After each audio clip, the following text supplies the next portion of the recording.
Hi friends, எல்லாருக்கும் வணக்கம். இந்த வீடியோவில் நம்ம வீட்டு பூஜை அறை கோவில் போன்ற நறுமணத்தோடு இருக்கணும் அப்படின்னா கண்டிப்பாக இந்த தூள் வந்து தயார் செய்து பாருங்கள். உங்கள் வீட்டில் இருக்கக்கூடிய பூஜை அறை அப்படிங்கிறது கோவில் கருவறையில் இருக்கக்கூடிய மனமானது நம்ம வீட்டு பூஜை அறையிலும் வீசும் அப்படின்னே சொல்லலாம்.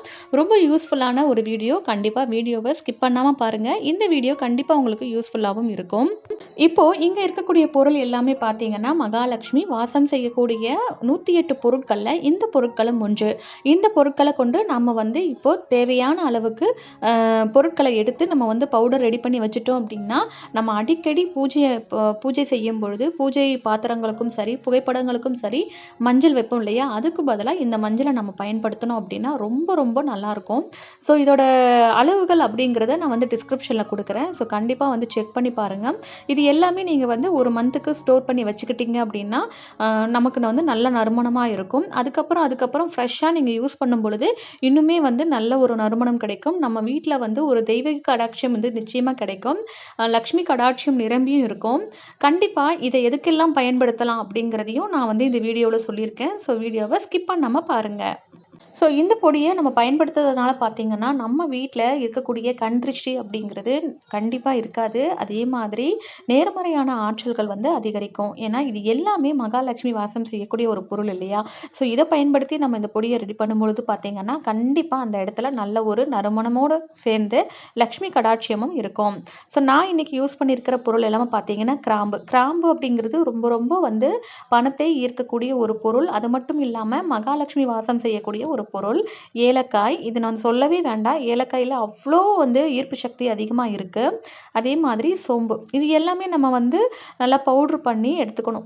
பவுட்ரு பண்ணி எடுத்ததுக்கு அப்புறமா மஞ்சள் பொடியை சேர்த்துக்கோங்க. மஞ்சள் பொடியோட அளவுகள் எல்லாமே நான் டிஸ்கிரிப்ஷனில் கொடுக்குறேன் ஃப்ரெண்ட்ஸ். கண்டிப்பாக உங்களுக்கு ரொம்ப யூஸ்ஃபுல்லாக இருக்கும்.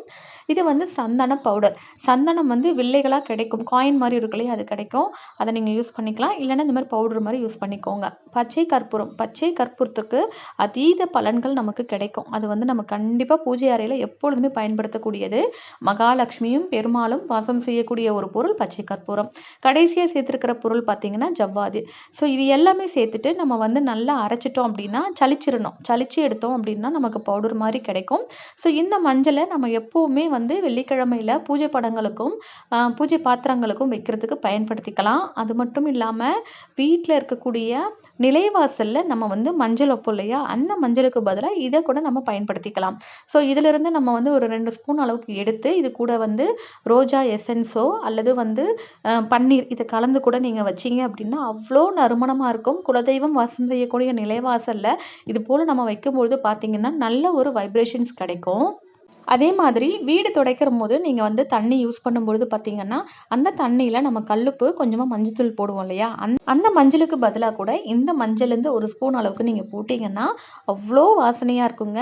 நம்ம வீடு முழுவதுமே நல்ல ஒரு நறுமணமாக இருக்கும். நம்ம கோவிலெல்லாம் பார்த்தீங்கன்னா நிறைய சுவாமி சிலைகளுக்கு பலவிதமான பொருட்களை வைத்து அபிஷேகங்கள் செய்வாங்க. நம்ம அந்த இடத்துல போகும்போதே நமக்கு நல்ல நறுமணம் வீசும்.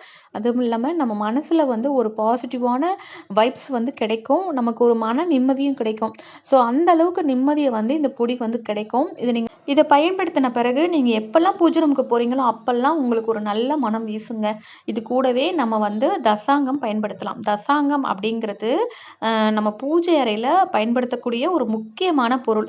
தெய்வீக அம்சம் கொண்டது. இதில் வந்து நிறைய மூலிகைகள் கொண்டு தான் தயாரிச்சிருக்காங்க. ஸோ இதையும் சேர்த்து இந்த பொடியோடு நம்ம மிக்ஸ் பண்ணும்போது பார்த்திங்கன்னா நல்ல ஒரு மனம் கிடைக்கும்.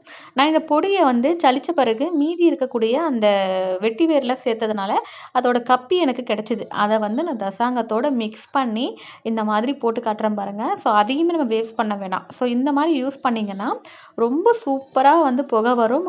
அதே மாதிரி நல்ல மணமாகவும் இருக்கும். நீங்கள் வந்து வேஸ்ட் பண்ணாமல் இந்த மாதிரி நீங்கள் பயன்படுத்திக்கலாம். அப்படி இல்லைன்னா உங்களுக்கு விருப்பம் இல்லைன்னா நீங்கள் செடிக்கு அடியில் கூட நீங்கள் போட்டுடுங்க. இப்போ நான் வந்து இதை பற்ற வச்சு காட்டுறேன் பாருங்கள் எவ்வளோ சூப்பராக இருக்குது அப்படின்னு சொல்லிட்டு. ஸோ கண்டிப்பாக வீட்டில் இருக்கிற பொருள் தான். இதை நீங்கள் பயன்படுத்தி கண்டிப்பாக இந்த மெத்தடில் ட்ரை பண்ணி பாருங்கள். உங்கள் வீட்டு பூஜை அறை அப்படிங்கிறது தெய்வீக கடாட்சியத்தோடு நிரம்பி இருக்கிறதுக்கு கண்டிப்பாக இந்த வீடியோ வந்து யூஸ்ஃபுல்லாக இருக்கும்.